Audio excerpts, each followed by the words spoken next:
Hello everyone, this is a video for all of the parents out there. So with Halloween right around the corner, I'm extremely excited to share with you a fun, inexpensive, Halloween-themed and scientific activity that you can do with your toddlers and or small children that'll be fun for the whole family. Disclaimer, this video is not intended for children. Although a child, my daughter, appears in this video, the target audience of this video is parents and guardians, in that the video provides ideas and instructions associated with the scientific activity for parents and guardians to do with their children. Alright, so with that out of the way, let's talk about the activity. The activity is centered around Oobleck, a mysterious substance that got its name from the classic Dr. Seuss book Bartholomew and the Oobleck, in which a young boy named Bartholomew Cubbins rescues his kingdom from a sticky green substance called Oobleck. To make the Oobleck, all you need are three ingredients, which are cornstarch, water, and food coloring.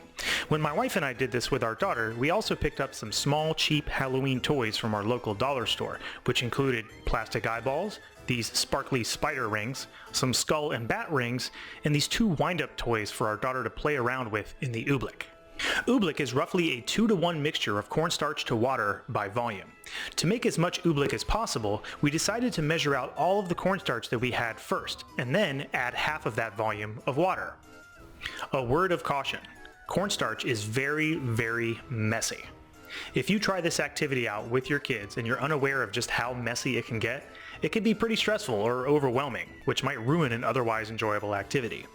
So if you do try this out, brace yourself for a big mess and take comfort in the fact that all it takes is a wet sponge or a wet paper towel to clean it all up. When we measured out the cornstarch, we got a volume of 3 cups. After dumping the 3 cups of cornstarch in a large festive bowl, we measured out 1.5 cups of water. Then we added the water one small portion at a time, stirring the mixture between additions. And it's at this point that we can notice that this mixture called Oobleck has a very unusual property. When left alone, it behaves like a liquid, spreading out and filling the shape of its container, but when a force is applied to it, it hardens up instantly.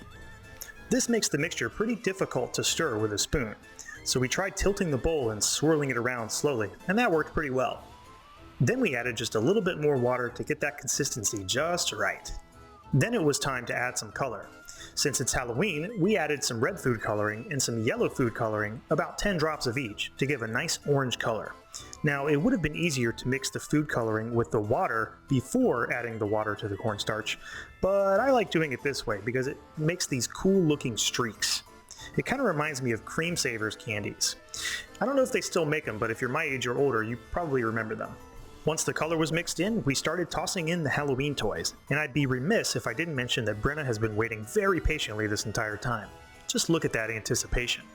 We started by pulling some of the toys out of the Oobleck, which turned out to be more difficult than Brenna thought, and watching the Oobleck drip down back into the bowl. For some reason, Brenna was quite fond of these eyeballs. Oh no! Oh, it's gonna be gooey! Oh! We also had fun pouring the Oobleck out of the bowl, karate chopping it on the way down. One thing that I thought was particularly cool was rolling a handful of Oobleck into a ball and then quickly placing it on top of a toy, watching the Oobleck swallow the toy as its viscosity decreases dramatically. There are lots of more things that you can do to experiment with this stuff with your kids, and for us it was a lot of fun. And since Brenna's only 2, as she gets older she'll forget all about this and we can do it a second time and it'll pretty much be brand new for her. That is all. If you decide to do this project with your kids, I would love to know how it goes. And even better, I would love to know what variations of the activity that you and your kids could come up with. Thank you so much for watching. I really appreciate it. Please feel free to drop a like on this video if you think it's well deserved, and don't forget to subscribe and turn those notifications on so that you'll be notified the instant my next educational video is uploaded. And most importantly, please leave me your feedback in the form of a comment. I've never done a video like this before, so please tell me whether or not you'd like to see more videos like this. I would love to know your thoughts. Thanks again, and take care.